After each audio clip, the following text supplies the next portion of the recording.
রান্নার শহরে আপনাদের সবাইকে স্বাগতম। ক্যাম্পাস থেকে বাসায় ফিরে দেখি ঘরের মধ্যে পাতলা খিচুড়ি রান্না হয়েছে। একে তো বৃষ্টির সিজন, তার উপরে পাতলা খিচুড়ি। শুধু কি খিচুড়ি? খিচুড়ির মধ্যে রয়েছে অনেক রকমের সবজি। কি কি সবজি এখানে রয়েছে জানেন? গাজর, পেঁপে, লাউ, আলু, বরবটি, টমেটো। তাছাড়া চালে ডালের মিশ্রণ তো আছেই।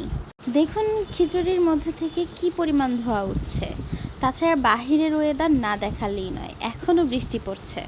সকাল থেকে বিকাল গড়িয়ে আসলো, বৃষ্টি থামার যেন নামই নেই। খালি খালি খিচুড়ি খাওয়াতে যাবে না, নিয়ে নিয়েছি গরুর মাংস, সাথে একটি লেবু। বৃষ্টির দিনে গরুর মাংস দিয়ে পাতলা খিচুড়ি, ভেবে দেখেছেন কতটা মজার হতে পারে? খিচুড়ির মধ্যে এতগুলো সবজি দিয়েছে, খেতে কিন্তু অনেক বেশি মজার হয়েছে। তাছাড়া এটি বাচ্চাদের অনেক পছন্দের একটি খাবার, সেই সাথে খুবই স্বাস্থ্যকর। বৃষ্টির সিজনে কার কার বাসায় পাতলা খিচুড়ি রান্না করা হয় অবশ্যই কমেন্ট করে জানাবেন। 2 থেকে 3 বছরের বাচ্চাদের জন্য খিচুড়ি কিন্তু খুবই পারফেক্ট একটি খাবার।